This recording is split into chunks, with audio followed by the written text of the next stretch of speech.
There is no internationally recognized definition for the term nutraceutical, and so there are many conflicting definitions circulating which can be confusing to the average person. Let us go ahead and identify some terms used in the nutraceutical industry. These may vary from region to region. What is a nutraceutical? The term nutraceutical was invented in 1989 by Stephen L. DeFelice, who defined it as a food or part of a food, such as a dietary supplement that has a medical or health benefit, including the prevention and treatment of disease, and it is often from plant or animal origin. The FDA does not have a definition for nutraceutical, but categorizes it as a dietary supplement, which includes extracts, concentrates, or combinations of vitamins, minerals, botanicals, herbs, or dietary substances that is to be used by man to supplement the diet by increasing the total dietary intake. Unlike drug substances, nutraceuticals should maintain that they are not intended to treat, diagnose, prevent, or cure diseases. In doing so, a manufacturer can avoid the strict requirements needed to bring the product to market. Let us look at some terminologies. What are vitamins and minerals? According to the Centers for Disease Control and Prevention, vitamins and minerals are micronutrients that are vital to healthy development, disease prevention, and well-being. With the exception of vitamin D, micronutrients are not produced in the body and must be derived from the diet. What is a herb? A herb is a plant of which the stem does not become woody and persistent as in a shrub or a tree, but remains more or less soft and succulent and dies down to the ground or entirely after flowering. The leaves and stems are often used for food or medicine or for organoleptic properties such as scent and flavor. What is a herbal medicinal product? A herbal medicinal product is any medicinal product that exclusively contains as an active ingredient one or more herbal substances or one or more herbal preparations or herbal substances in combination with one or more such herbal preparations. What is a herbal substance? A herbal substance consists of mainly whole, fragmented or cut plants, parts of the plant, algae, fungi or lichen in an unprocessed, usually dried form, but it may sometimes be in the fresh state. What is a herbal preparation? A herbal preparation is obtained by subjecting herbal substances to treatments such as extraction, distillation, expression, fractionation, purification, concentration, or fermentation. What is a dietary supplement? A dietary supplement is a substance added to the diet, often taken as a pharmaceutical formulation to treat or prevent a deficiency, or it may also be a substance added to the diet to enhance growth, health, or well-being.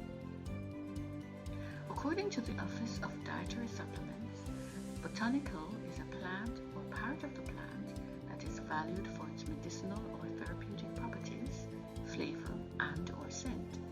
Herbs are a subset of botanicals. Products made from botanicals that are used to maintain or improve health may be called herbal products, botanical products, or phytomedicines. Botanicals are nutraceuticals made from plant parts, so they can be seen as nutraceuticals. Functional food. A functional food is defined as any food or food ingredient that may provide a health benefit beyond that conferred by the nutrients the food contains. Natural products are produced by living organisms, such as plants, and often are differentially distributed among limited taxonomic groups within the plant kingdom.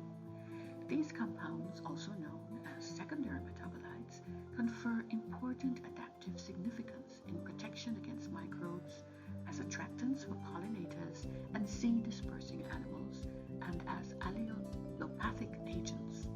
These ecological functions affect plant survival profoundly. Natural products remain a major source of human medicines, they continue to inspire synthetic and analytical chemists. They provide important biological insights, making them useful as biological probes. Scientists have recognized that the biological properties of a myriad of natural products can be used to search for new drugs, antibiotics, insecticides, and herbicides, and thus this knowledge has fueled the current focus of this field of natural products.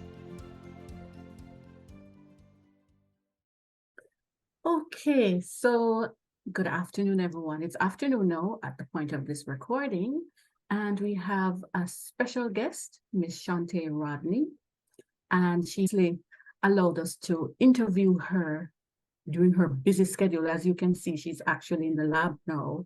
So we really want to just get her to tell us a little bit more about project management as it relates to nutraceuticals and how to manage demand and supply. So Ms. Rodney, thank you so much for joining us. You're most welcome. I really appreciate this opportunity to share from my experience with the class. Yes, thank you so much. Can you tell us a little bit about what you do at your nutraceutical company? Okay, I'm currently the quality control manager at a medicinal cannabis cultivation and processing facility. It entails just managing the quality control aspects of production. Everything that has to do with the product, I'm responsible for making sure that everything is within specification, both from the intermediate stage, the raw material stage, and also the final product. So I work very closely with the quality assurance manager to ensure that everything that is stated in our system is actually implemented. Okay, fantastic. Also, the students would have seen your bio at the top of this video that you have also started your own personal care company. Can you tell us a little bit about that? Yes, so I'll start from what inspired me to begin this journey. I'm a scientist by training, as you know, and I've spent several years in the scientific world. I've done testing, project management, research and development, and my Master of Philosophy degree entailed the formulation of a solid dosage form. Now, I've always been interested in using our natural resources to develop new and exciting products. In Jamaica, we have a wide array of medicinal plants, and I've always been fascinated by their effects and how they have been translated from folklore into actual products. So that was really inspiring for me, and I've been blessed to gain lots of experience in several companies. I started out as a chemist in a pharmaceutical company, and I've been a lab analyst, research scientist, and now dealing with quality control. So it's been a wealth of knowledge that I'm now able to pour into my own endeavors after many years, and I'm very excited about that. Wow, that's exciting. And you have also said that you are really developing your own personal line care products. And I can just imagine that you are using the project management skills to bring this to market. Am I correct? Yes, I definitely am. As I said before, all of the experience I've gained has really equipped me to use the actual tools, techniques, and methodologies that are in place and helpful in actually executing a project properly. Wonderful, wonderful. So we'll get right into it. We'll talk about project management and how it helps that particular developer bring a product to market. I want to apologize for the sound you may hear in the background. I'm not sure if you're hearing it. I'm not, but they're doing some construction beside me. So let's get right into it. Okay. What is a project? A project is a temporary endeavor undertaken to create a unique product, service, and/or result. And it has a defined scope, and you're going to use whatever resources to allow that project to come to realization. A project is temporary. It has a defined beginning and an end time. So if you are saying that you're going to start a project, say from 1980, and the project is still going on, I don't think that really is a project. Maybe it is a way of life, perhaps. So projects enable business value creation. So, Ms. Rodney, can you then tell us, knowing what a project is, how does project management help us? I want to start a nutraceutical company. I want to bring us several products to the market. How will project management assist me? Yes, Ms. Price, you are totally correct. Our project is actually temporary in duration. It has a defined beginning, a defined end, and you have a defined result at the end. And that result at the end is contained in your scope, which is decided at the beginning. But let me just elaborate a bit more on the actual process of project management. It involves the application of several skills that we'll hear about later, tools, techniques, and a specific set of knowledge that will enable us to meet our project requirements in a timely fashion with the defined objectives and while containing the cost. It deals with the process of planning and managing the tasks that have been decided on and the resources that we have at our disposal. One very important aspect of project management is communication. Now, because a project involves the collaboration between several people, the project team, stakeholders, and sponsors, everybody needs to be in the loop. Therefore, communication is of utmost importance. So we have to be prepared as project managers to let everyone know the progress of the project, and where there are pitfalls or any barriers to the realization of results, everybody needs to know. Wonderful. Thank you so much. So now we know that the project supposed to have a beginning and it is supposed to have an end. So in order for us to have a beginning and an end, we need to have certain things in place. But That's correct. what steps does one take to carry out this project management process? Yes, very good question. So, in order to repeatedly achieve our project objectives, there have been a set of steps that have been defined in the project management body of knowledge, which is pretty much the Bible of project management. And the major steps that we take are first to identify the requirements. We want to ensure that we don't start on our project work without defining what it is that we need to achieve at the end. We don't want to put in all of this work and at the end we haven't met requirements because they have not been clearly defined and agreed on by everybody involved. Right. The second step is defining and planning the necessary work. In order to achieve our objectives, there are certain steps and tasks that need to be completed. We need to define that, plan who will do it and when, and what resources they'll need, and then we can ensure that we document it so everyone is on the same page. The third step is scheduling those activities. We want to ensure that we complete the project at our designated deadline. Therefore, we have to now agree on what time it will take to achieve each goal. We have to decide what happens first, and then we carry out the sequence of activities because they have to be done in a logical manner. Right. And the fourth is that we monitor and control the activities. We can assign activities to each person, but as a project manager, we have to ensure that we monitor and make sure everything is on track as it has been defined.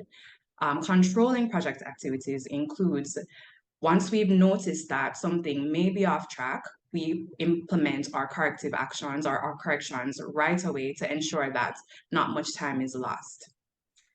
The next step is coordinating the work of other people. Now, as I said before, several people are involved in the execution of project tasks. We have the project team, we have the project manager, we have stakeholders, and everyone needs to be on the same page. It involves lots of coordination, and that's where our people skills come into play. The next step, and it happens throughout the project, as I said before, communicating the project progress. We have to ensure that the people, specifically the stakeholders, sponsors, and so on, are aware of exactly what is happening and when. We don't want any room for ambiguity or any misunderstandings. Once somebody has commissioned our work as project managers, we have to keep them in the loop. And finally, as with every project, it has to come to an end, and ending a project involves conducting specific activities to mark the end of a project and to hand over the results. This may be a product, as we have said before, it may be a document, it may involve training people and ensuring that the project moves from the project stage to now being implemented on an ongoing basis. So this is now an example of where our project deliverables are now able to become operationalized. Okay, fantastic. So these steps, we carry these out in our lives unknowingly. We might not know that these are project management steps because we need to know what is it that we want, how we're going to carry it out, and the steps, which should be in a sequential manner. How are those steps going to be carried out, which is quite important when we are trying to develop any product or service. Yes, that's a very, very good point. We actually do carry out project management in our lives. And just like in our lives, we have to communicate. Once it involves several people, so Yes. there are lots of principles that we can even bring into our own personal lives. Correct. And I like when you mentioned that communication is key because everybody within the project management process need to know what's happening at whatever time. So if you're dealing with the governmental organizations where you need to file certain papers, they need to know what's happening, and you, the persons that are working with you, need to know that as well. So why use project management though? I mean, we just mentioned that we use it in our lives. Why can't we just write a to-do list and carry out whatever we want using that list? Why should we use project management and the skills that comes with it? Yes, a very good question. So we have to use project management when we're executing these types of tasks because we want to ensure that the objectives that we've set out from the beginning are actually realized at the end. So the first one is to meet business objectives. We mentioned earlier that the purpose of a project is to add business value. So we want to ensure that our activities are not in vain, and whatever we set out to do, whatever value we intend to create is actually created at the end through a logical series of steps. Mm-hmm. The second reason why we need to use project management in cases like these is that it provides us with the processes and the tools that create discipline and organize our project data.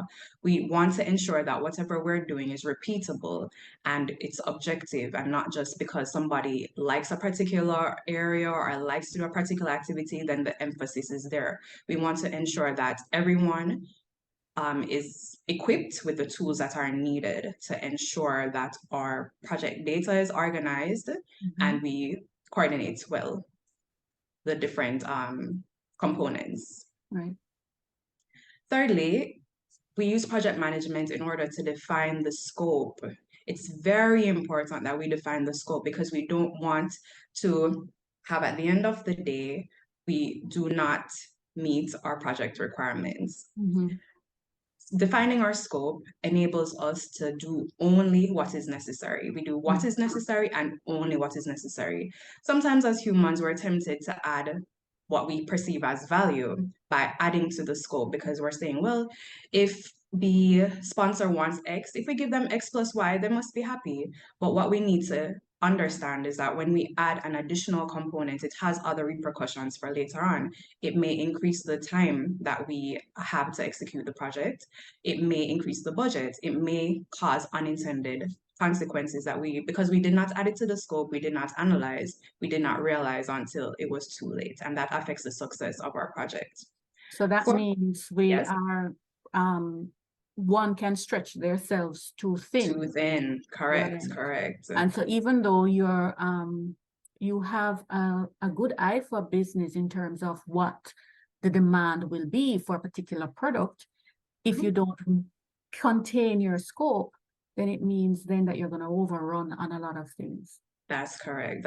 And sometimes what we perceive as improvements actually have deleterious effects down the line that we didn't see because we did not analyze properly what the effect of the change in scope would result in. Okay. Yes. So we have to ensure that as a team, we define what all the roles and responsibilities are. We keep each member of the project team accountable and they know exactly what is required of them. And that's very important in an effort to monitor and control our outcomes. Next, we ensure that the stakeholders' expectations are managed. We want to make sure everybody's on the same page, and stakeholders are defined, and we'll define it later on as well, as everybody who has an interest in the project. This may be somebody who is working on the project itself. It may be somebody who is impacted by the project, whether positively or negatively. But we have to ensure that everybody who is impacted is on the same page. They know exactly what to expect during the execution of the project and at the end. So that's very important. Mhm. We have it twice. Okay. All right. Thank you so very And that much. just emphasizes that we really do need to manage Yes. stakeholder Yes. expectations. Correct. Correct. So what about team and focus on priorities? Yes, yes. We have to ensure that people do what it is that is important, not what they feel like doing. As I mentioned before, somebody may have a propensity for the lab work. They want to execute the lab work, but they forget to write the reports. Right. So we definitely have to ensure that the priorities are highlighted and everybody knows what to prioritize and it's not left up to chance or somebody's feelings. Mhm. And then the next reason for using project management is that the most important one, actually, to address competing constraints. We have a defined time in which we have to execute the project. We have a scope that is already defined, and we have resources that are often limited. I don't know of any company or any individual who has unlimited resources. So we have to ensure that they're managed properly and used for their intended purpose. In addition, we have to ensure that we manage risk. Risks are events that we have no control over. They may be positive, they may be negative, but what we tend to focus on more is the negative risks. So we have to ensure that we manage these risks. Yes, and finally, project management enables us to address competing constraints. The main ones are the scope, the schedule, and the cost. We definitely do not want to go outside of what has been defined for these three areas. And in addition, we have three other constraints that we need to manage. So let's speak a bit more on the project constraints that we highlighted earlier. The main three are your cost, your scope, and the time. We definitely want to ensure that we are on the ball where those are concerned. Whatever is defined in our project plan, we have to execute it according to these three. In addition to that, we have to make sure that we manage our resources well. This includes physical resources as well as people. We manage our risk by identifying potential risks and coming up with mitigation strategies. So if X happens, we'll do Y. We plan that ahead of time. And very importantly, we have to manage our quality constraints. We want to ensure that we not only deliver on the objectives, but they are of the stated quality. We want to make sure that our work is of a sufficient quality and not just done. As it relates to time, we have to ensure that we account for any delays. We know for the best laid plans often go awry. So what we do in order to manage our time well is that we build in some buffer times as well, because we have to account for the fact that delays can and do happen from time to time. We have to ensure that our deliverables are executed in the proper time. We do not add new deliverables in the middle of a project. And if we do add deliverables, there is a change control process that's followed. That change control process includes our analysis of the impact of the change, deciding whether or not the change will be accepted or not. And then we can implement it in a systematic way. The next thing that we need to consider when it comes to our time is that we estimate the allotted time accurately. One way of doing that is ensuring that the people who actually do the work are the ones who estimate the time because they have a better perspective than you, the project manager. And we have to ensure that should we encounter any staffing issues, we have a plan in place. If, for instance, a member of staff gets ill, do we have somebody that we can replace them with? Is it that we'll allocate the workload to the remaining staff members? All of these things need to be managed well before the project starts so that we can just implement our action rather than trying to think of solutions should things go wrong. The next area is our scope. We have to ensure that we manage our scope constraint very well. I alluded to it earlier, where we have to be careful not to add any other deliverables. We do not want to have additional tasks to complete within the same time. If we need to complete our scope, we have to be ready to accelerate our deadlines. We have to prevent scope creep. Scope creep means that you gradually add new deliverables. We definitely do not want to do that. And adding scope in the middle of a project really indicates poor planning. So we have to make sure that we're on top of that.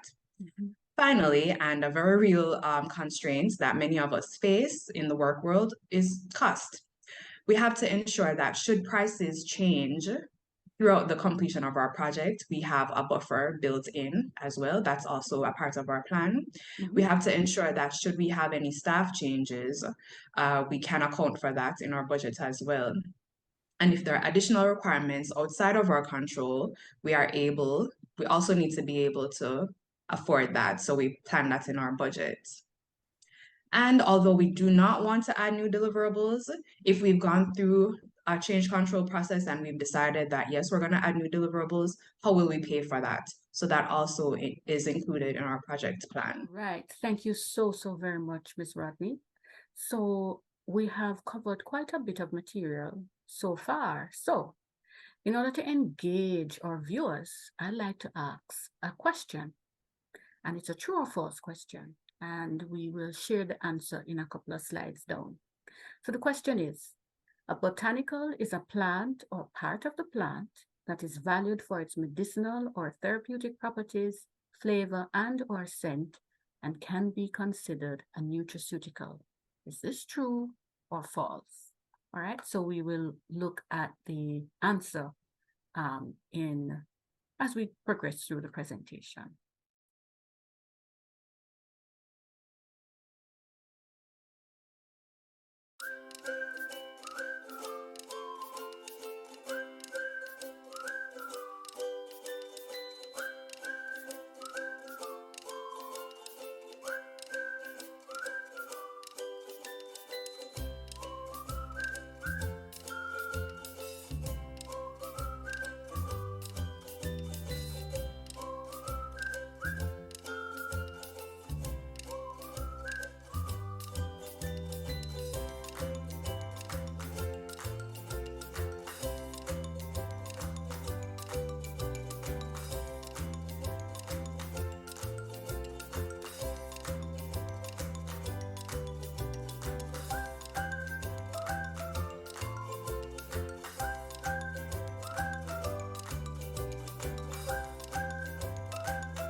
We've highlighted quite a bit about project management. Now we'll speak a bit more in depth about the different roles that are reflected in the project management process. The first person is our sponsor. The sponsor is usually a person or a group that provides the financial resources to execute the project. This may be in cash or it may be in kind. Usually, this person is a manager or an executive within the organization that has the overall accountability for the project. So, as a project manager, we have to ensure that the sponsor is kept in the loop at all stages. Secondly, we have the project manager, usually us, and this person is assigned by the organization to achieve the project activities. Now, the project manager may not be a permanent role, but you as a staff member that executes regular operations may be assigned to be a project manager. Next, we'll look at the project team. The project team are members that are responsible for actually doing the work of the project, and they are the ones who complete the project deliverables. They may report directly to the project manager, and they may work full-time on the project. Conversely, they may be working part-time on the project because they have their operational roles that they still have to fulfill. Now, as a project manager, this becomes a bit challenging because project team members have to balance their operational activities with the project activities. So in order to keep everything on track, the project manager will have to seek feedback and gain insight from the project team at regular intervals. And then, as a result, do a lot of communication to the sponsor and to our stakeholders. Now, our stakeholders are people and our organizations that may or may not be actively involved in the project, but they depend on its execution and completion. These people are those that may be affected by the project actually, and this may be a negative impact or a positive impact. But whatever it is, they need to be kept informed and they have to be considered at each stage. Okay, wonderful. Because I was just while you were going through project management and the different components of project management, I realized that it's not a one-man show. So even if I am the only person within my company that wants to bring a nutraceutical product to market, I still have to have these other persons that I have to work with. And a big chunk of that would be, of course, a sponsor if it is that I will not be able to finance my project by myself. And I may hire other persons. So I might be the only person in my organization. I might be the owner of the business and the only person there, but I might have to outsource certain things and they become a part of the project team. Is that correct? That is so correct. We also have to consider, since we're working on nutraceuticals, those are often regulated by a body, a government agency that we have to keep in the forefront of our minds when we're executing. We have to ensure that our products are safe. So in Jamaica, one of our main stakeholders that is not directly impacted by the project, but has an interest in our projects is the Ministry of Health. We can't bring anything to the market unless it complies with the Ministry of Health's regulations. So the Ministry of Health is automatically a stakeholder. Okay. As you mentioned before, if we're not financing the project ourselves, we have investors to whom we have to give reports. If they're investing their money, they're looking at the outcome, so we have to keep them informed as well. The community members, those are very big stakeholders, especially for nutraceuticals. If we are recruiting staff members from the community, they are our stakeholders. If we're in the process of growing our herbs for our raw materials, that may affect the community. We have to look at, say, if we're using a particular chemical and that will present itself in the water treatment system, that will affect our community. We have to consider that.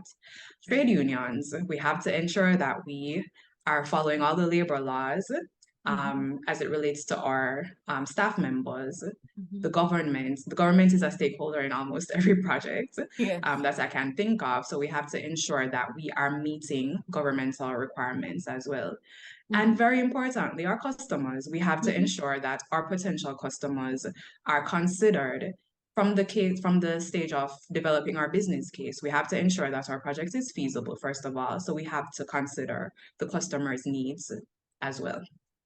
Okay, fantastic. And just to bring it to this particular context, because I know you are working in Jamaica and you're in a Jamaican context, in the United States context, the government agency would be the FDA. That's correct. Persons would have to consider when they're doing all of these project management processes and bringing things to market. Very correct. Okay, so just to clarify, it's not a one-man show. Even if you are the only person in your own business, you are going to have to interact with other persons. We're talking about project management, different processes that are involved. What is it that you need to know? What are the different roles that persons will play? So what are the project management best practices?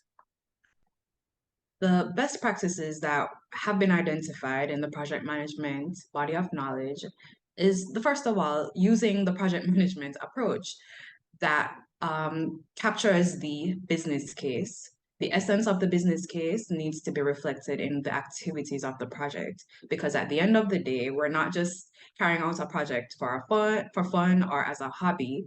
We intend to transform that into a commercial success. So we have to look at the business case when we're conceptualizing our project. Mm-hmm. Next, we develop a project charter. Now, the charter is pretty much what do you call it? I don't want to say the Bible again, but basically it's the overarching document that sets out what the expectations are. It assigns the roles and responsibilities. It basically empowers the project manager to carry out all of the activities of the project. So that needs to be done from the outset. Next, we have to look at the requirements. I've mentioned this several times before, but we have to ensure that we look at the requirements so that we can develop our objectives in line with those requirements. And again, we have to identify what is in scope and what is out of scope. What will we do and what won't we do to ensure that we use our resources to the best of our ability and also execute all of the project deliverables. Next, we have to ensure that we use our project schedule to plan, to monitor, and to control all our project activities. We all know why. We want to make sure that we use our time most efficiently. Next, we'll look at our budget. We have to ensure that we account for all of the expenditure that we expect as a result of the project. And as I mentioned before, we have to also add a little extra. This is a defined percentage that should account for any unintended costs that we may encounter. Next, we have to manage risk. Risk is what can happen that is outside of our control. But even if it's outside of our control, we also have to plan what we will do in response to the realization of risks. And we mentioned this before, communication, very, very important. Everybody has to be communicated with at defined intervals. We decide what we'll communicate, to whom, and when we'll communicate. The next best practice is using tools, techniques, and templates. This is very important because we want to operate efficiently. If we have a set of tools, techniques, and templates that enables us to execute our functions in a repeatable way, and we don't spend time reinventing the wheel. So it enables us to use our resources most efficiently. And finally, when the project is over, we have to complete a set of activities that signify the end of the project. And that may include handing over our formulation to the manufacturer that we've selected. It may include training people as a result. So whatever it takes to conduct the ending of our project, we have to ensure that that is completed. We're in the context of the US because this class is for US students. who are embarking on going into the nutraceutical business. But what if somebody from another country, say the US, who wants to carry a pharmaceutical product containing Cerecy, for example, to market? Can they do all the cultivation in Jamaica, do all the manufacturing and processing there, and follow FDA rules to have it marketed in the US? In other words, I'm just saying, say it grows very well in Jamaica and this person lives in the US, but really wants to work on a Jamaican medicinal plant. Is that possible? And you're saying that project management and best practices will allow them to carry out that? Yes, I will say yes, because as a project management best practice, you have to do some planning. A part of planning involves identifying what resources are needed, identifying our stakeholders, in this case, the Food and Drug Administration, considering the stakeholders' requirements as well, so that you don't put in all of this work and say, yeah, I'm developing this product from Jamaican raw material, process it in Jamaica, and then bring it in. And at the end of that set of activities, you realize that you missed a crucial step. And all the standards that you should have followed were not followed. So it's definitely possible, but it's you have to ensure that you conduct your proper research when developing your project plan. And that's why planning is so important, because it enables us as project managers to determine what is required and to avoid any unforeseen circumstances that may delay the execution of our project, or things that may actually affect the feasibility of our project from the beginning. So that's a very good question. Yes. Yes. Proper planning does prevent any unforeseen circumstances. Yes. You know, the old adage says, if you fail to plan, you will plan to fail. So, correct. You know, and I like the idea that, you know, we can broaden our horizon. We are not confined to a country. We can broaden our horizon, but we need to plan. And this is why project management is so important, because it allows you to take trips to the Philippines or Jamaica or anywhere in the Caribbean or wherever these medicinal plants are grown, and you can process them in a form that other countries in Europe or in the United States will be able to accept based on the standards that they have for them. So that is quite important, and I believe that our students should bear that in mind. Yes, and I'd like to add also that with the implementation of quality management standards, barriers to trade have been reduced significantly. So even if you are planning to import raw materials from other countries, there are regulatory bodies in those countries that operate according to international standards. So you have ISO in almost every country.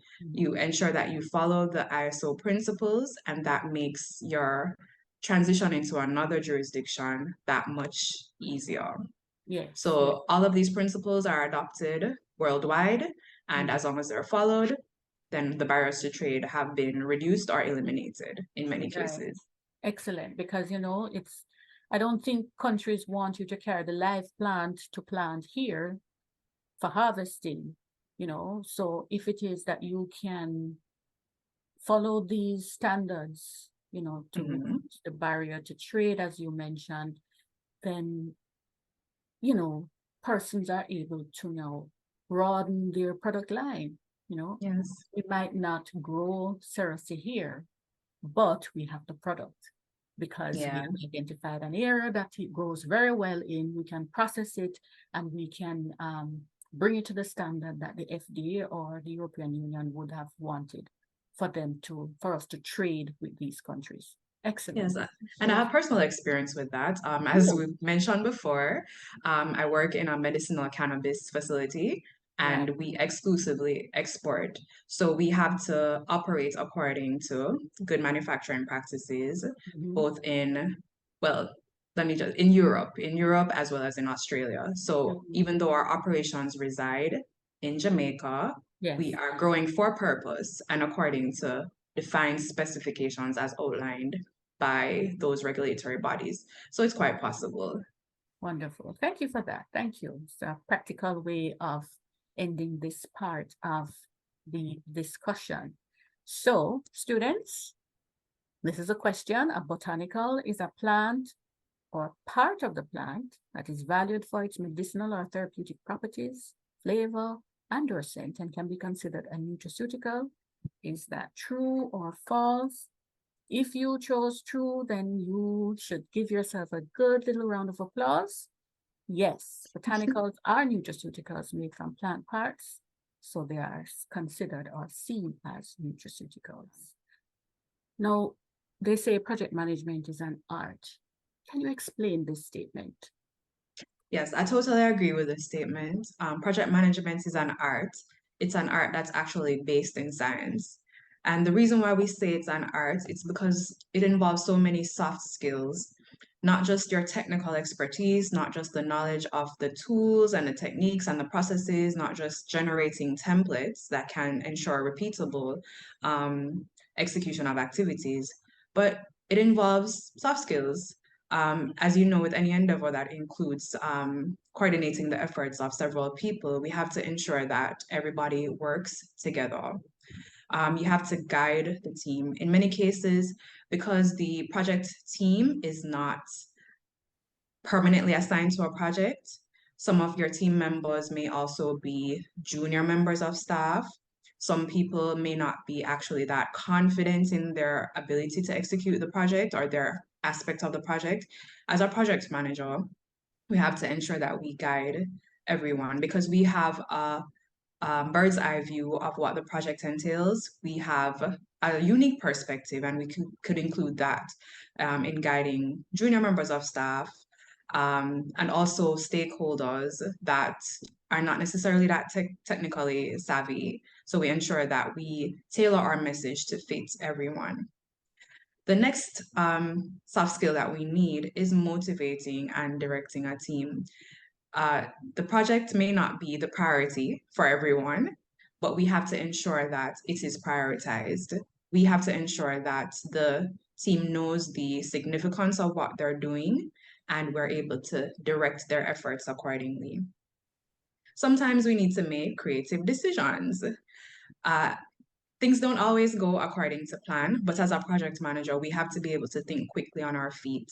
And without compromising the quality of the outcome, we have to ensure that we make quick decisions, not just doing the right things, but we do what is right. All right. And finally, as I mentioned before, communication. We have to ensure that everybody is well informed and that they know what it is that they need to know. So the next slide will talk a bit more about the skills that are needed to execute projects effectively. Just to a little light bulb moment here about project management. Project management is based on repeatable processes, tools, techniques, standards, and templates. It's a balance of people and processes. And I think that was the thread throughout all our discussions thus far. You know, it's repeatable processes. We have to use tools and techniques. And you spoke about soft skills that you need to apply as a project manager, because not everybody is going to be motivated to carry out the different processes. So you're going to have to motivate them. And of course, you have to be in consistent communication with everybody involved in the process. And having learned all of that, do I need any special skills to do project management? Project management, as I said before, is an art. It involves the coordination of people's efforts. So the main ones that we need are behavioral skills, and these include leadership skills and management skills. I like to contrast the different skills, leadership and management, by saying that management is doing things right and leadership is doing the right things. So we have to balance our efforts, not just getting to people to do what they need to do, but there is a certain leadership that's required to get buy-in, to get people motivated and wanting to do what it is that they're doing to the best of their abilities. The next step, the next skill that we need is negotiation. We definitely have to be able to resolve conflicts as well. We know when people are involved, feelings get involved, and we have to be diplomatic and ensure that everybody is heard and understood. And at the end of the day, the project deliverables are met. We also have to ensure that people are equipped to solve problems. We don't want to necessarily be the source of all solutions, but we need to empower people to problem solve effectively.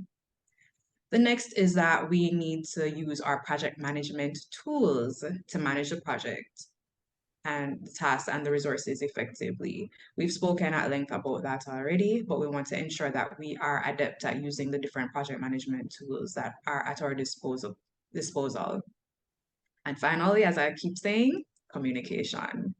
Project management is mainly about communication. It involves our verbal communication, our written communication, and being able to impart knowledge in a understandable way, because remember, we're dealing with different people, members of our project team, different stakeholders, people at different technical skill levels. So we have to be able to communicate effectively with everyone that is either impacted or involved in the project.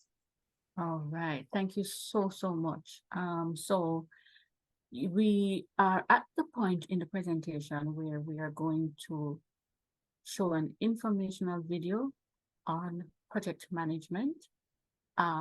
You have the option of skipping this part of the video and moving on to the rest of the presentation, but I would advise for you to go through this video just to reiterate some of the points that we had mentioned before. Right, so this should give me some time to, in the context of this course, it's a master's program that deals with natural products. And students taking this course are really taking the course in order to inform themselves about natural products, how they interact with herbs. But I believe another aspect of it is really for them to become entrepreneurs, bringing natural products to market. Now, why nutraceuticals? Because it's a large market and it is growing. In 2022, the size of the market valued at $291 billion, and it continues to grow because the compound annual growth rate is about 9.4%, which is expected up to 2030.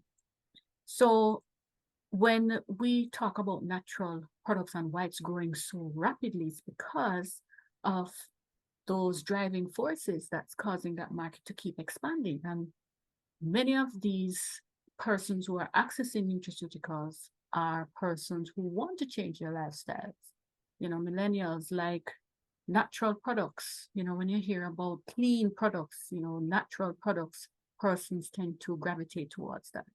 As a result of also the increase of lifestyle-related diseases and persons just becoming more conscious in terms of consuming things, this allows that market to grow. So therefore, persons will expect or anticipate large revenues if they enter this market, which I suspect many of the viewers would want to do so. So my question then to you is, if I want to bring a product to the market, so for example, I'm going to use Cerecy again. I am living in the US. I want to bring products from the natural product Cerecy, natural plant Cerecy or medicinal plant Cerecy. And I want to have a farm on the island, but I want to create products or develop a product that I can sell not only in Jamaica, but all over the world, in the US market, in the European market. What phases, Ms. Rodney, do I need to carry out this project through to completion? So with any project, whether nutraceutical or not, we need to include 5 phases. These are pretty standard and ensure the success of our project. The first one is initiation. The project, as we stated earlier, must have an open and it must have a close, a beginning and an end. So phase 1, naturally, is our initiation.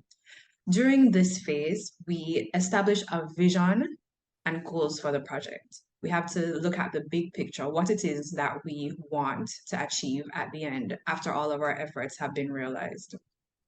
We have to ensure that we get buy-in from everyone who is involved, and we actually start the communication process there, Okay, because so this is where we seek. Yes, I'm so sorry to butt in, but in terms of no my problem. application phase, then I Mhm. would say, okay, I did my research. I realized that a lot of Jamaicans like to use Cersei, especially those who are diabetics, to help to lower their blood sugar. So that would be my vision then would be to provide something, a dosage form for them or a product for them to use. So that would be considered a vision, right? And a goal. Right. Okay. Right. And out of that vision, then you establish your roadmap. How are you going to get to that end goal? So you plan out what the vision will materialize as, right? Okay. And how you're going to get there. Okay.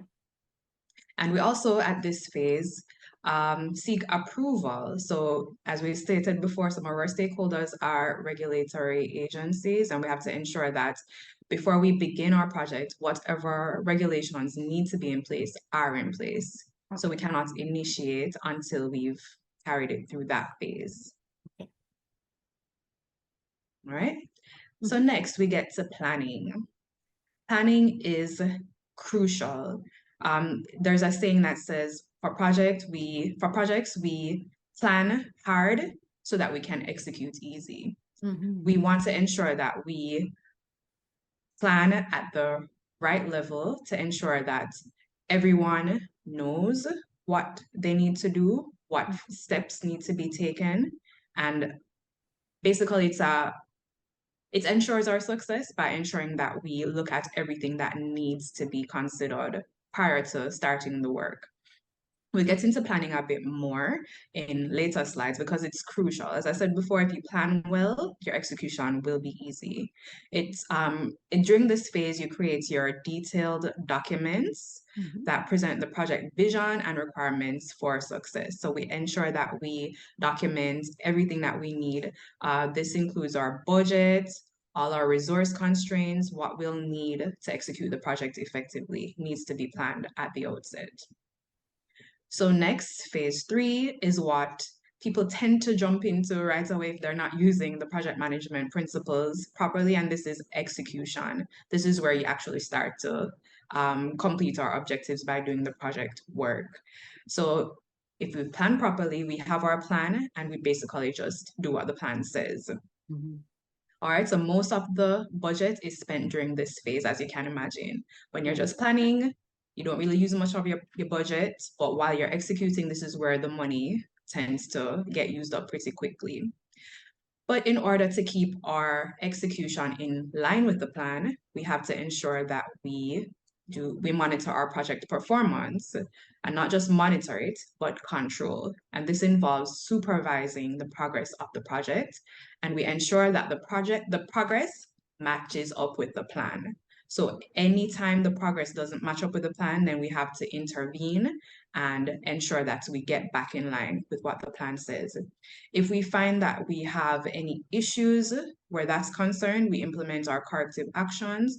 This is the point at which we may start to realize the risks that we have identified before. Therefore, we have to implement our mitigation measures as well. So as a project manager, we definitely have to pay very close attention to phase 4 while the project team does phase 3. So it's not sequential as this is outlined, where you execute, then you monitor while executing. And finally, the project must have an end, and the end is carried out by implementing the closure activities that we would have already planned for in the initial, in phase 2, actually. So basically, when the project comes to a close, we get the final approval from our client, from our sponsor, to say, yes, these are the objectives that were agreed upon, and I've received what we have agreed upon. and therefore the project can be declared closed. And what is very important about this phase as well is that during the execution of the project, we would have learned some lessons. We don't want to lose those for the next time that we implement a similar project or one that is feeding off of this current project. We have to document all of the lessons that we've learned, everything that we can use to improve our process the next time is documented here. So lots of times people complete projects and we lose whatever lessons we've learned that would enable us to perform better next time. Project closure involves documenting and archiving these lessons learned. So when another project is ready to begin, we have it as a reference.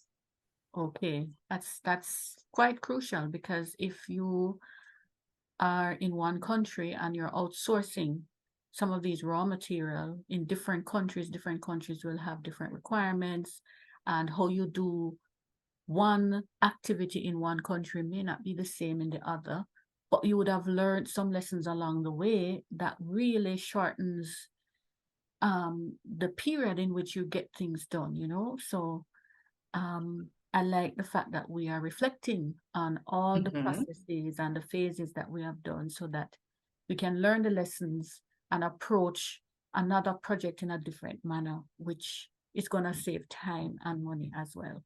Very important. And just to follow up on that point, during the planning phase, we may also look at the lessons learned from a previous project.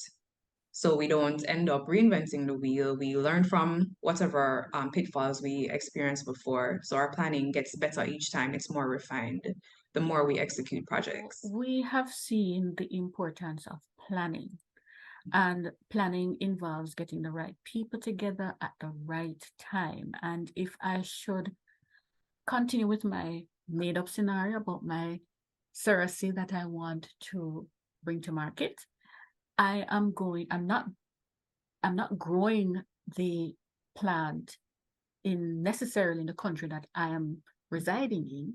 I might be outsourcing the plant somewhere else in another country. So it means that I need to plan carefully to get the right people who will manage the farm and bring all the deliverables to a point where we can now carry the project to its end. So it's very important that we manage all the planning pitfalls. We foresee what the pitfalls are, the common pitfalls, and make the necessary corrective measures, put systems in place to ensure that we have a better, I wouldn't say smooth running, but at least we can anticipate and be able to address what comes. What are the common planning pitfalls, would you say? Okay, well, you mentioned planning involves the right people getting together at the right time. So, as a project manager who just wants to get things rolling, it's tempting to go ahead and plan by yourself in isolation, especially if you consider yourself a subject matter expert. You may be tempted to say, yeah, I'm going to write the plan. This is everything that we need to do. It's going to take X time to achieve Y results, but that is not the correct way to go about it. I mentioned before that the project team, the people who will actually be executing on the activities, need to be involved in the planning because they have a more accurate view of what it takes to get our objectives fulfilled. Secondly, we also remember where the project team may not be permanently assigned to the project, so they will have to balance their operational work with the project work. Therefore, if we sit and plan in isolation to say that extracting our plant material will take 2 days, not considering the fact that the project team may be working on other activities, those 2 days may not be realistic. So we have to ensure that the people who are executing the activities are also involved in the planning. They may also have a perspective that we do not have. So we definitely have to involve the project team, the sponsors, and the stakeholders in the planning where appropriate. We definitely don't want to involve a project sponsor in the part of the planning that deals with the technical matters, unless that person is a subject matter expert. So we know to get the right people together at the right time, which is what was said initially.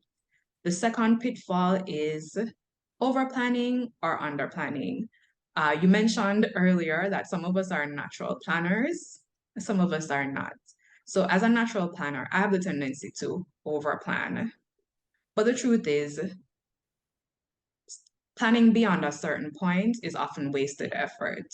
So we have to just ensure that we estimate the amount of planning that needs to be done correctly. We definitely do not want to underplan because, as I said before, planning is one of the most important parts. We don't start delivering our deliverables during the planning phase, but it definitely impacts the quality of our output. So we definitely have to plan, but don't go too far. Thirdly, one of the common pitfalls is focusing only on what you know. So because I tend to be an expert in one area, I'm tempted to focus all of the planning in my area and not looking at the overall picture. So one way of mitigating against that is involving the right people in the planning. So they are interconnected. So definitely we need to focus on the big picture and not just the area that we are personally experts in.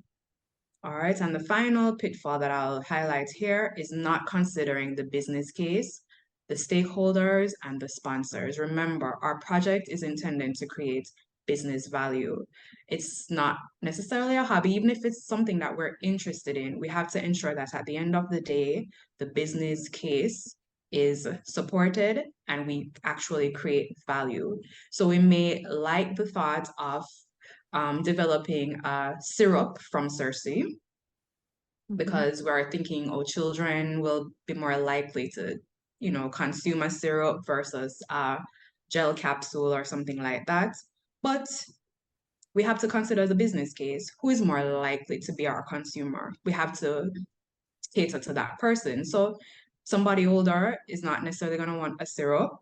Maybe the taste is not, going to be conducive to that. So we definitely have to target our consumer and not just do what we feel like doing or what we're comfortable with or what we think is a good idea. The business case needs to be considered at every stage. Our stakeholders, it's very important. It's very tempting to overlook some of our stakeholders, especially those that are not directly involved in our project.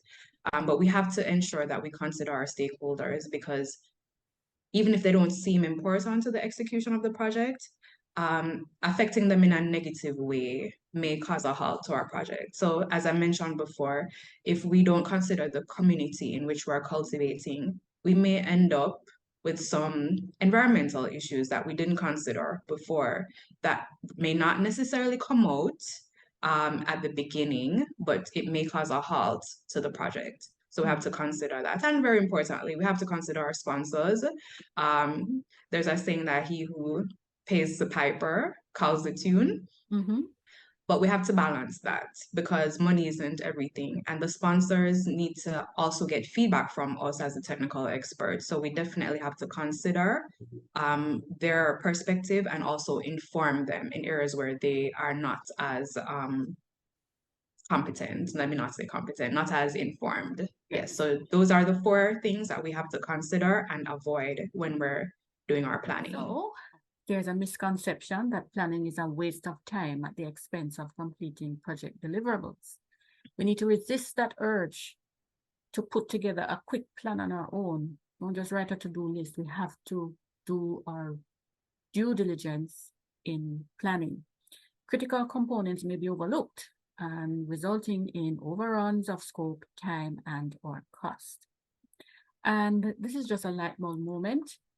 A winning plan contains defined deliverables, schedule, roles and responsibilities, costs, criteria for success, communication methods, and prevent unintended changes. And now we're going to look at 10 knowledge areas that we need to bear in mind when it comes on to project management. So my question to you, Ms. Rodney, is what will and won't be included in my project to bring a natural product that contains Cersei to fruition? Okay, so as you mentioned before, 10 knowledge areas are involved in project management. These are highlighted in the project management body of knowledge as being critical to the success of any project. So whether you're undertaking a large project or a small one, by your definition, it's good to include at least a consideration of all of these knowledge areas. They will be implemented to different degrees based on the size of the project, the budget, what the actual deliverables are, but they need to be at least considered. Now, to answer your question, what will and what won't be included in the project? This is covered by management of the scope. We mentioned the scope before as one of our three major project constraints, and scope management involves all of the processes that are required to ensure that the project includes all the work required and only the work required to successfully complete the project. So in order to manage our scope, there are several activities that we need to undertake. And these are planning your scope management. You need to include scope management as a part of your planning phase. So you consider what the scope is and plan what that scope will be, document it, and stick to it, unless the change control process states that it can be changed, and then you'd have to go through a whole process. You can't just change your scope. Once it's in the plan, that's what we need to stick to. Secondly, you collect the requirements. So you need to ensure that the scope matches with the project requirements. You ensure that you collect the requirements and then develop your scope from that. And that is the third phase, the third activity, defining your scope. So after defining your scope, you create your work breakdown structure. And your work breakdown structure basically defines what major activities need to take place in order for us to fulfill our scope. Next, we validate the scope. So we ensure that we run the scope by everybody who is involved and make sure that they're in agreement with it. Remember, we solicit feedback as well. We're not just dictating what needs to happen, but we solicit feedback from the relevant personnel. And finally, we control the scope. We said it before, well, I'll say it again. Once the scope is decided, it needs to be controlled. And that's a part of our monitoring and control project phase. Right. So I am only going to be dealing with Cersei. I won't be dealing with Cersei and Guinea Hen and Moringa. I'll only be dealing with Cersei. And I will decide that, okay, I will not make a tea or raw material to make the tea. I will do capsules, gelatin capsules. So that will be my scope.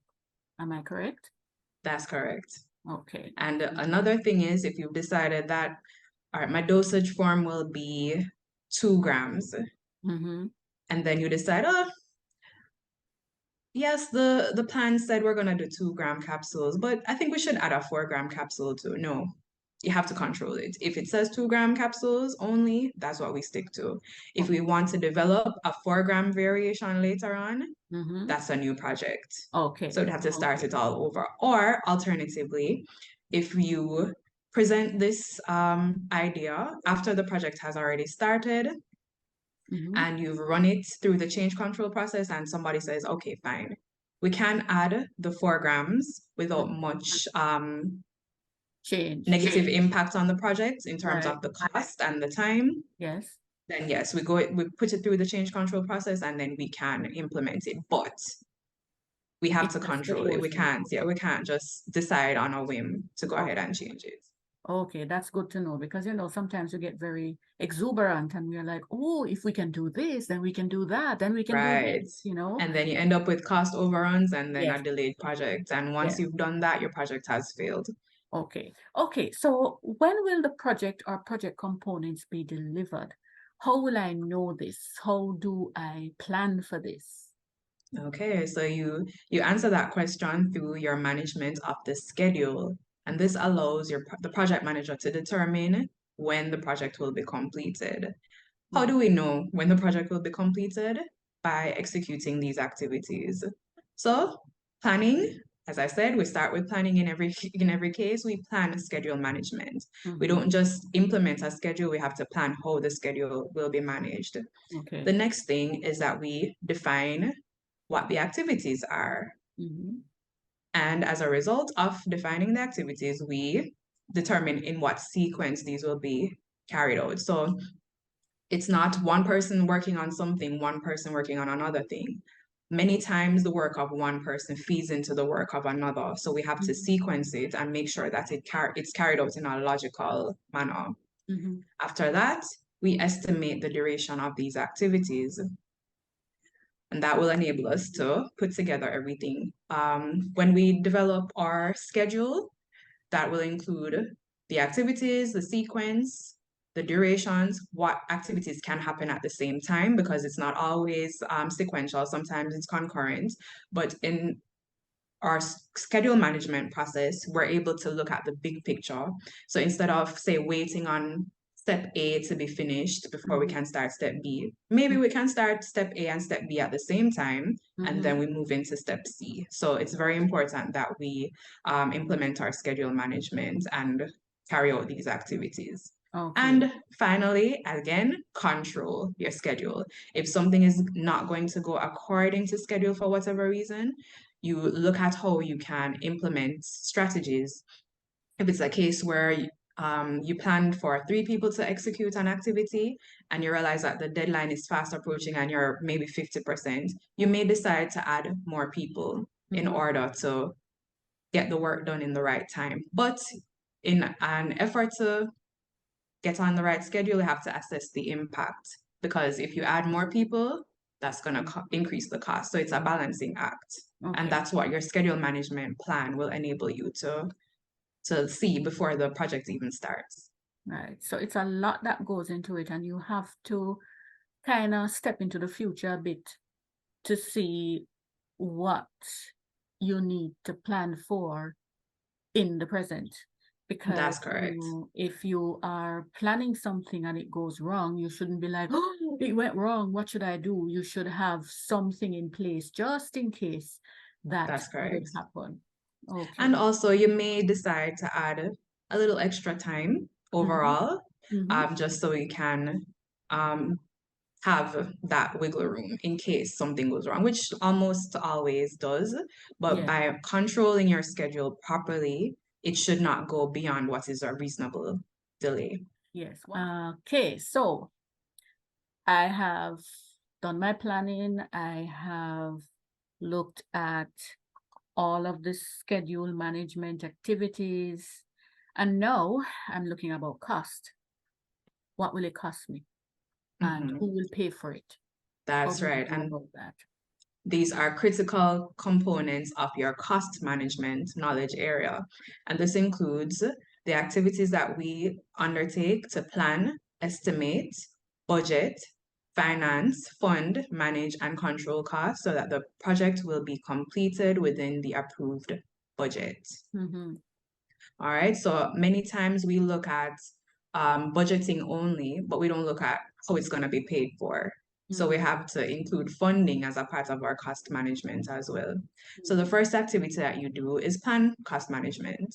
Naturally, we always start with planning and we always control. So these will be common throughout all of the knowledge areas that I will be talking about. So first activity, plan cost management. The next is estimating the cost. So this is where some groundwork will have to be done before. This is the stage at which you'll basically seek quotations from different suppliers. And we also have to plan for cost increases as well. So we definitely have to put that in our cost management documentation as well. Out of the estimated cost, we determine what our budget is. And as usual, we control the costs. Once we've set our budget, we have to stick to it. And if we see that things are going outside of that, we have to implement strategies to control those costs. We don't want these massive overruns at the end. But as I said before, in most of these management knowledge areas, we implement some wiggle room to allow for things outside of our control. before we step out into the future. Because if you're going to do outsourcing, especially in natural products where you're going to be dealing with plants, plants don't necessarily work on our schedule, especially with climate change. Many of the areas are suffering from drought. So we need to factor all of these things in. We have wars going around, not going around, we have wars now, and that is going to affect our procurement. The logistics and the supply logistics. chain. Yes. Yep. Right now, I heard on the news, Ms. Rodney, that the Panama Canal, because of the drought, they are limiting the amount of ships that go through the canal because there's not enough water. Right. So that So if is we plan another. for sea freight and end up having to switch to air freight, we know Right. that's definitely a cost. Yes. So even that would be addressed in our risk management plan, which we'll get to later on. Yes. Thank you so much. And this is your second question. And the question says, project management is based on non-repeatable processes, tools, techniques, standards, and templates. It's a balance of demand and supply. Is this true or false? You may pause the video to recollect yourselves, look at your notes that you have been making throughout the presentation, and come back here to see if your answer is correct. So if you had chosen false, you would have been correct. The correct response would be project management is based on repeatable processes, not non-repeatable. The processes must be repeatable. You must be able to do the same things over and over and get the same outcome. So that is a false statement. So congrats to those who got it right. And in addition, it's a balance of people and processes. How will I ensure that the project meets the stakeholders' expectation? And you mentioned that stakeholders could be the regulatory bodies, could be our customers, could be our sponsor. How do we ensure that we meet their expectations? All right, we do that by implementing quality management measures. And quality management incorporates the organization's quality policy regarding planning, managing, and controlling the project and/or the product quality requirements so that we can meet the stakeholder expectations. Now, this is usually seen in larger organizations that have a quality management system, but even if our organization is small, we need to ensure that we have a quality policy, and that is based on whatever standards are in force. So if it's a pharmaceutical, then there are sets of standards that are required. If it's a nutraceutical, we also need to ensure that our quality policy is in line with the regulatory requirements. And that's how we ensure that our quality is managed. Now, there are two activities that are involved in managing quality. And these are, as usual, planning or quality management. And the second one is to actually manage and control the quality. So we plan our quality management to be in line with the standards, and we ensure that our activities result in a process or a product that meets those standards. And if there are any issues where that's regard, we have to implement not mitigation strategies, but corrective actions as a result. Okay. And as you mentioned before, we manage and control quality by identifying the different quality standards and ensure that the project meets these quality standards. So very, very important. Which is very important because that's the only way we will get into the market. Correct. If we are expected to have a particular standard for my Serasi capsules, then I must meet them. And that will be built into our planning all around. Right. And as I always say, quality starts from the very beginning, which means from you conceptualize the idea to raw material to the finished product, all through the process must be consistently monitored. Right. And we monitor that by using testing as well. So if we have a particular material that needs to meet a particular microbial specification, Right. even if it's the most elegant product there is, if it doesn't meet it, then our project would have failed. So we have to ensure that we manage the quality. And just to contextualize it in terms of natural products, because they're natural products, inherently they're going to have microbes. And we have Right. to put these are some of the standards, as you mentioned, that we need to apply to ensure that we are meeting those standards. Right, right. So another one is heavy metal concentration. We're talking about pesticides, etc. So all of these things the developer needs to bear in mind. Right. What about human and physical resource now? Okay. With regards to that. So in order to determine what human and physical resources we need, we implement resource management strategies. And resource management involves identifying, acquiring, and managing the resources required for the successful completion of the project. Resource management provides guidance on who should be on the project team and what physical resources are needed. Mm-hmm. So I mentioned earlier that some of the project resources may not be resident with us. This includes certain technical experts that we may need. Maybe we need someone who is a specialist in regulatory affairs. So we may need to bring in a consultant. This is one of the human resource considerations that we need to take into monitor. We also need physical resources. When we're creating a product, chances are we're going to need specific equipment. These things may not be resident in-house, but maybe we outsource that. So we have to plan for our resources, and therefore we know exactly how we're going to acquire them. Right, right. And you talk about outsourcing. Quite a lot of people use labs. They outsource lab activities and work. We also have to ensure when we're going back to quality that we are choosing the right labs. Correct. Many times, and I've seen this in the cosmetic industry, many persons want to get into cosmetics and they hire a particular lab to produce a particular product. When the product is released, they find contaminants in there. Right. Because this particular lab is not following the standards that they need to follow. So it's very important that while we are looking at the resources and we're outsourcing some of these activities, we need to ensure that these persons are following the guidelines. Right. And that's a very, very critical point, because this also shows the interplay between resource management and quality management. So during our resource management planning activity, we may decide, all right, yes, we need a lab.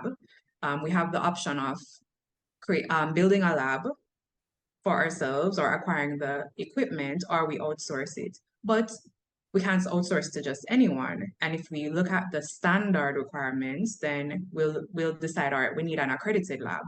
And that would basically be a twofold consideration of quality and resources. Right. So that's a very good point. Yes, thank you. The activities that entail resource management, as usual, it's sounding like a broken record now, but we start with a plan. So we have to plan resource management. Then we have to estimate what resources will be needed for each activity. Next, we acquire those resources. And this may be a permanent acquisition or, as we said before, outsourcing. Next, we develop the team. This team, remember, human resources are also resources, and your team may come to the team, your team members may come to the team already equipped, but in many cases, we have to also develop them through training. So we have to plan for that as well. Next, we have to manage our team. And this is making sure that we're on track to deliver all of those activities that we have assigned to them. And finally, as usual, we control our resources. So once we have resources within our purview, we have to ensure that they are used properly. There is no undue wastage, and overutilization that does not track with our plan. Mhm. And of course, our little light bulb moment is telling us, how do we manage our resources effectively? We identify which physical and team resources we need. We need to define the project roles and responsibilities, develop the project team, and resolve issues and remove barriers to team success. Very, very important as a manager.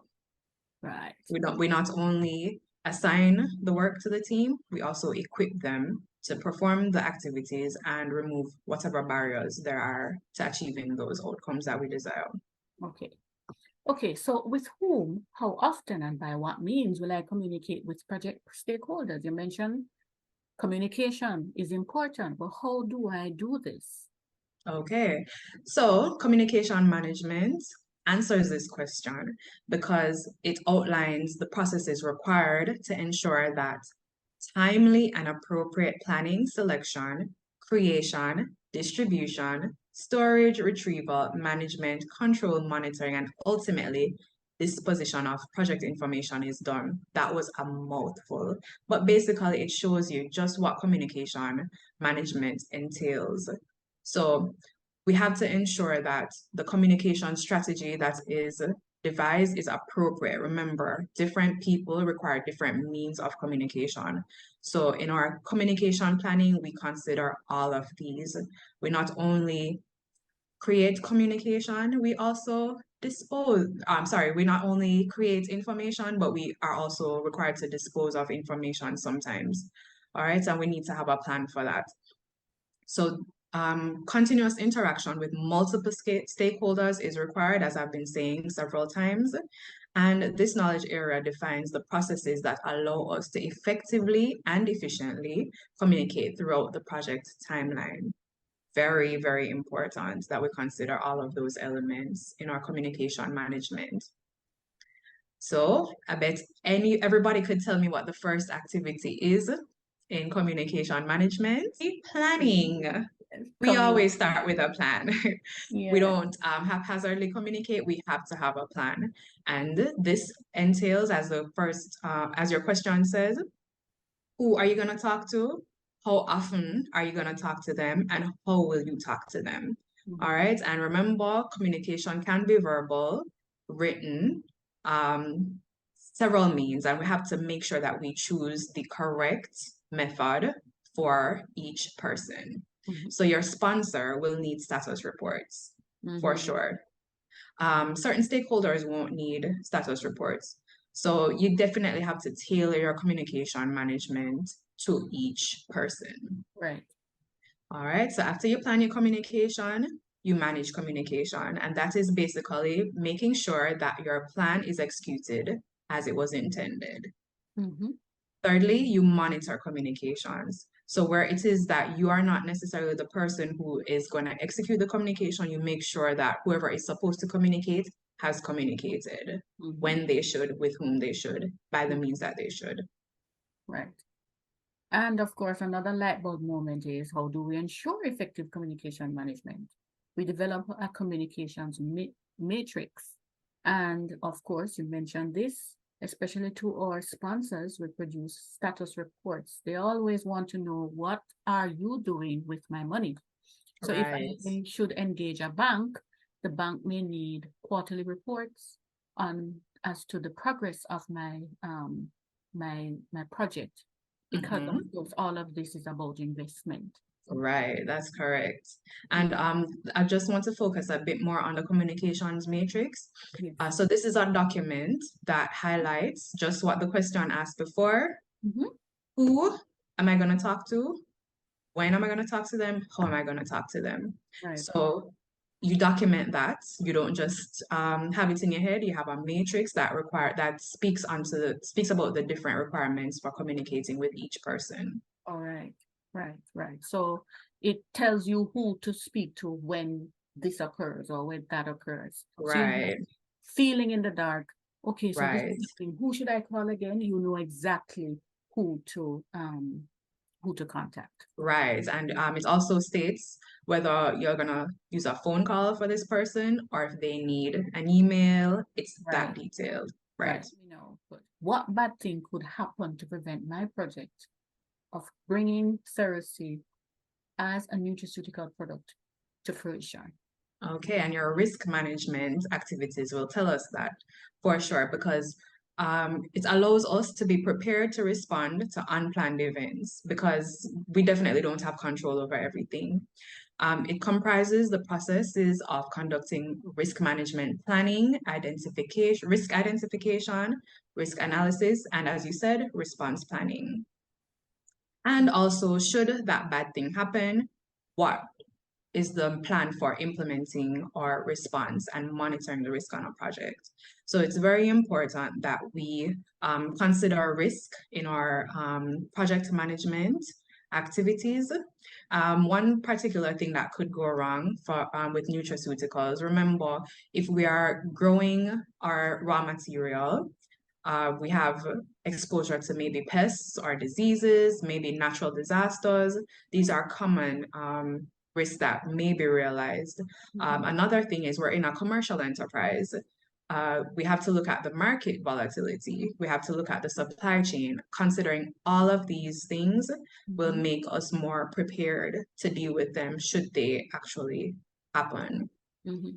So the different activities that we undertake in our risk management is, as usual, planning for risk management.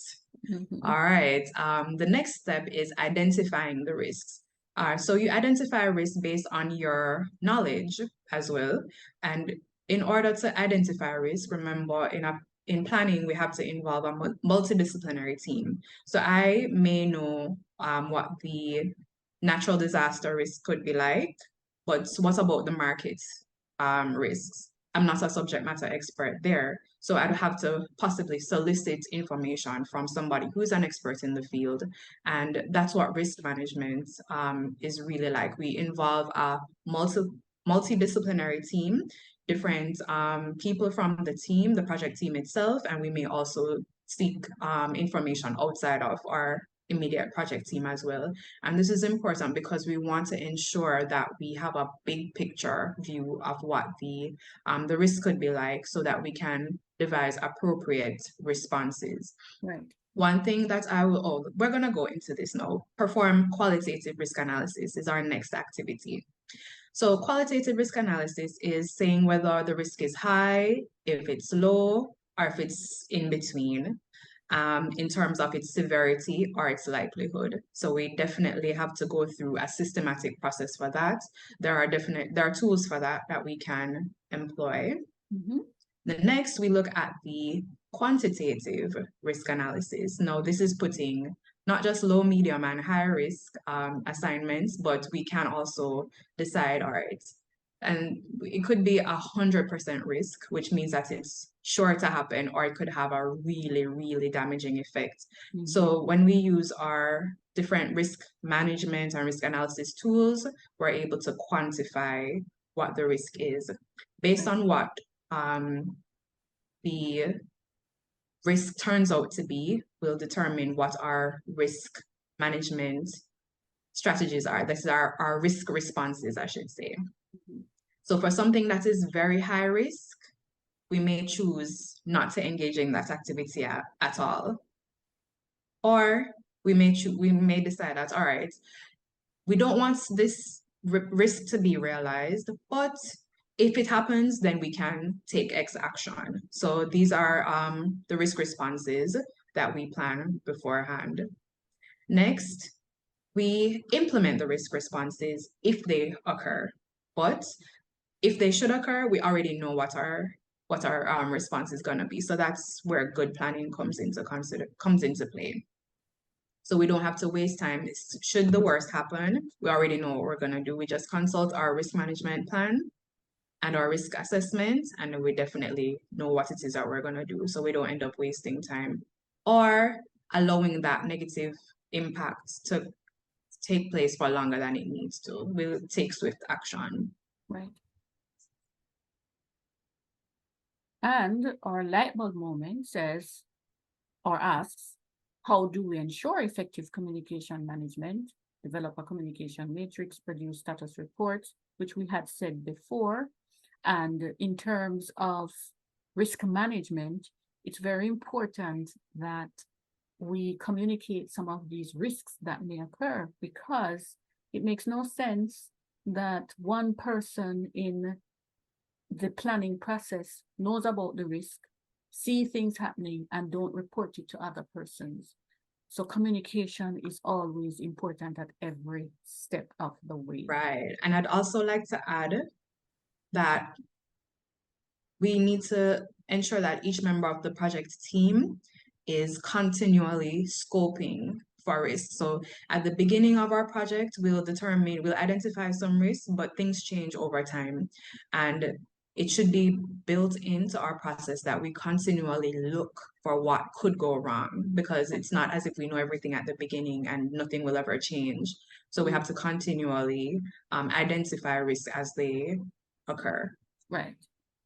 And another light bulb moment as it relates to risk management activities is that in order for us to manage risk effectively, we need to define how risks will be managed, identify project risks, example, climate change, which we are going through now, supply chain issues, environmental, social, and governance issues, wars, market instability, analyze project risks, develop a risk register. And I'd like you to speak a little bit more about a risk register.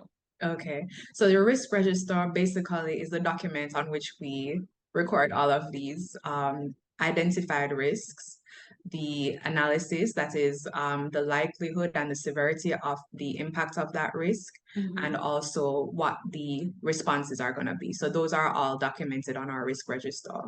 Right. So we know exactly what will happen if a hurricane is threatened, and we know exactly what we're going to do.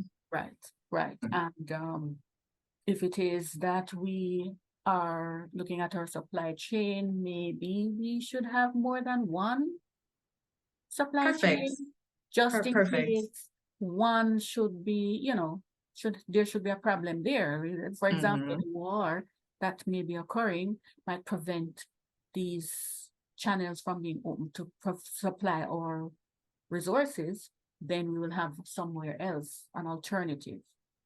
Yes, right? That's exactly. So we always seek alternate suppliers and it may not be something as dramatic as a war. It could be a stock out. Yes. So we always look at mitigation measures like that. I'm so sorry. I'm always going to the dramatic. It's fine. It's the topical issue.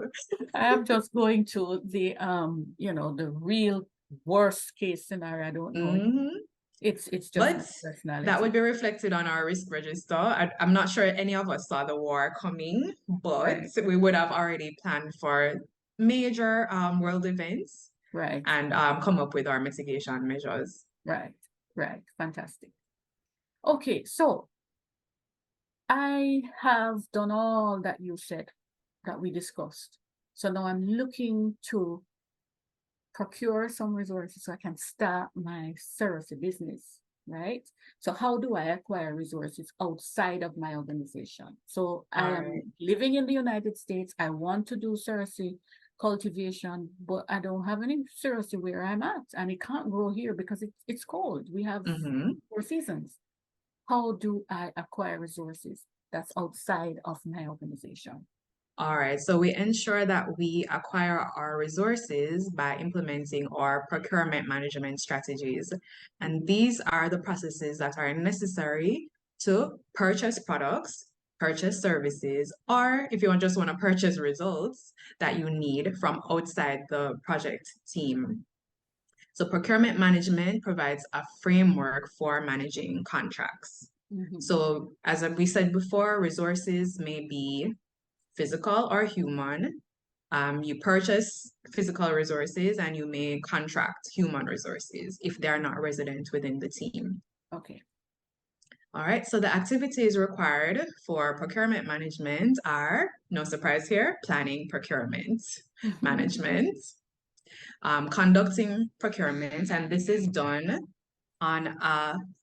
in a systematic way. You'd already have your procurement management process, maybe a standard operating procedure that you will implement when the time comes.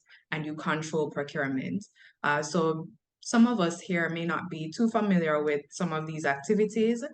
So you definitely have a procurement expert on either on your project team or somebody that you contract to ensure that you get the best value for money. We receive our quotations in time, we make the best selection, we do our user requirement specifications before we purchase something, because we don't want to purchase something and it's the wrong thing. So procurement management will take into consideration all of those activities. Okay, so we control procurement then by one, identifying resources or items that will be outsourced because we might not be able to make everything in-house, develop procurement management plans that could be you doing your own procurement management plans, or you could hire somebody to do so if it is not your area of expertise.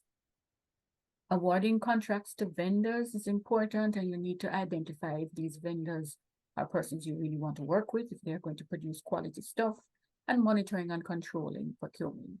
And as I would always say, and Ms. Rodney would agree with me, communicate, communicate, communicate. Everybody must be in the loop.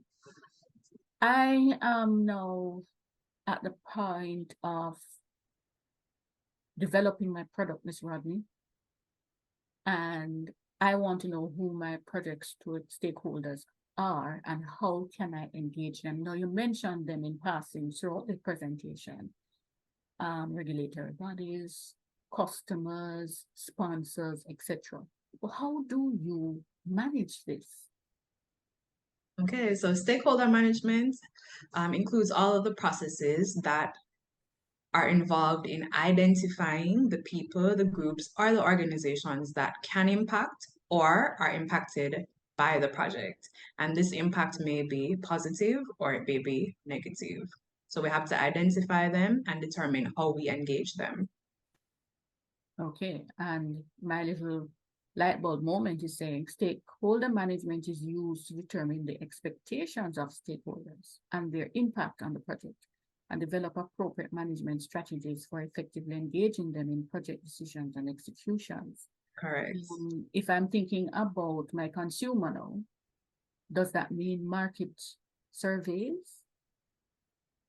Yes, that's actually a very good tool to determine what the stakeholders expect, because we would definitely want to ensure that at the end of the day, we meet their expectations. Okay. So without communicating, a two-way communication, we won't necessarily know what they are, and then we may end up with stakeholders being disappointed because their expectations were not correctly managed. Okay. So the activities that we need to undertake in order to effectively manage stakeholders are first, identifying the stakeholders. And we didn't start with it, but it's still included, plan stakeholder management. Sounds redundant. Well, we manage our stakeholder engagement as well. We ensure that activities take place according to our plan that we had already documented. And fourthly, we monitor our stakeholder engagement as well. So we ensure that whatever was stated in the plan is what is actually executed through a systematic monitoring of those activities. Yes, and my light bulb moment says effective stakeholder management is achieved by identifying the stakeholders. And when we identify these stakeholders, we're talking about regulatory agencies. Who should I report to? What are some of the things I need? Investors, shareholders. Analyze stakeholders is another point, and managing stakeholders' expectations. All right, and in analyzing the stakeholders, we have to see what the impact of the project is going to be on them, what their expectations are, and what they're likely to want the project to materialize. So we have to analyze and document the stakeholders, the different stakeholders that are affected by the project. Right, and going back to my old scenario about cerasee, cerasee is a herb, it's a shrub, and it's a vine that grows on fences and all of that. So if I need to manufacture a certain amount and the expectation of the farmers that I'm going to engage is their expectation is that I'm going to manufacture a small amount, but in my head, I want to supply Europe and the United States, while they are thinking, oh, she's only going to do it for Jamaica. The expectations of my farmers and my expectations are totally different. And that's going to be a problem, because I probably would have engaged facilities or rented spaces to have this volume of stuff to be processed, when I'm only going to have the farmers planting or cultivating a small amount. So that's very, very important when it comes to management. Okay, so I learned everything that there is to know about project management. How do I integrate all of this to bring my service product to market? Okay, so in the project management body of knowledge, integration management is the first process or knowledge area that's highlighted, but I intentionally left this for last because we want to ensure that all of these knowledge areas are complementary to each other. We've made some connections before throughout our discussions, but integration management is a deliberate process. We don't leave it up to chance. We look at our plan and we ensure that everything complements each other. So we have to ensure that our cost management is integrated with our schedule management. We have to ensure that our risk management is integrated with our quality management. So basically, integration management includes all the processes and the activities that identify, define, combine, unify, and coordinate the various processes and activities in the project, in project management, and ensure that everything comes together to work in unity and nothing clashes with another. So integration management is crucial. Just like how we want to integrate all of the project team members' activities, we have to ensure that each of these knowledge areas is integrated and works together in a complementary fashion rather than clashing. All right, so we are at the last stage of the presentation, and I want for you now to take my viewers through the roadmap to developing a natural or nutraceutical product. What's the first step? Okay, so remember, projects are intended to create value for a business. In order to determine whether or not our project makes financial sense, we have to do a feasibility study or a business case or market research. We definitely want to ensure that our activities will have commercial viability before we start allocating resources, whether it be physical or human resources. Definitely want to start with that. After the actual project management planning and all of that, we start sourcing our raw materials or equipment, expertise, and facilities. And if you remember, this will entail some of the knowledge areas that we've highlighted before. This includes procurement management, because you're going to have to source the raw materials.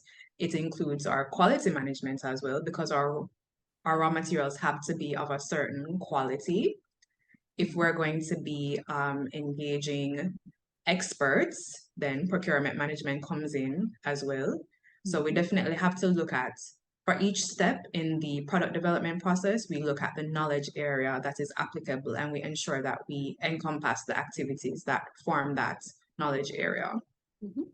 So our next step is formulation and development, which is prototyping. That is coming up with a minimum viable product so that we can test it to see whether or not it meets our requirements. At this stage, we can start soliciting feedback from our target consumers or representative of our target market, and then we move on to scaling up as well. So I'd just like to highlight to you that even though this is one step, the project would include all of these activities. All right, so it may be that we have one project for prototyping and determining what the minimum value product is, we may start a second project to do the scale up, or the project could encompass everything. So we Okay. have to determine what is the best strategy for us based on the size of our organization and the resources that are available to us. Okay. Another thing that we can look at as well is manufacturing, packaging, and labeling. Now, one example of a project that includes manufacturing, packaging, and labeling is suppose it is that we are deciding on what is the best process that we are going to use to develop our CRC product. That could be a project in and of itself. So Okay. the project could be coming up with our formulation. Another project could be improving upon the process that we use to create that formulation. So there are definitely different types of projects that we can get from this product development roadmap as well. All right, and finally at step 5, we have sales.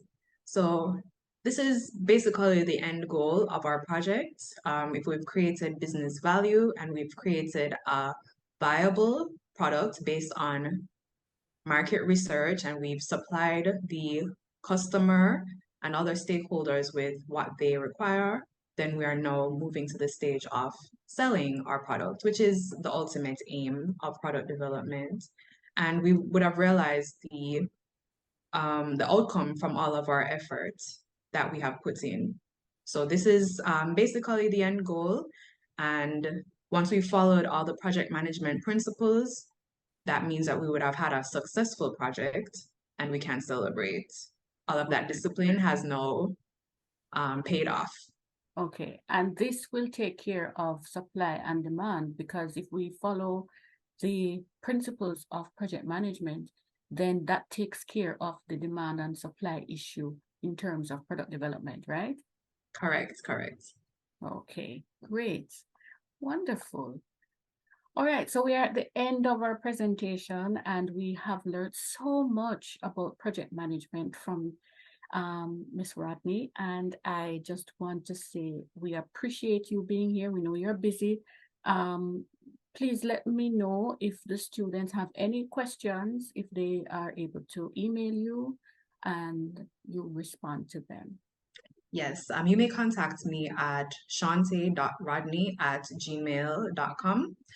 That's SHAWNTAE.RODNEY. And you can feel free to reach out to me at any point. I have knowledge on product development, product formulation, and specifically products of natural origin. So I'm happy to help, and especially if you need some information on quality management, that's also an area in which I can offer assistance. And I'd like to thank Ms. Price for inviting me. I really had a good time with our discussions, and I hope it was of benefit to you all. And I wish you all the best in your capstone project. And moreover, success in your businesses that you'll eventually start. Yes. Thank you. Thank you so much, and all the best to you, Ms. Rodney, in your endeavors. And all the best to you as well. Thank you.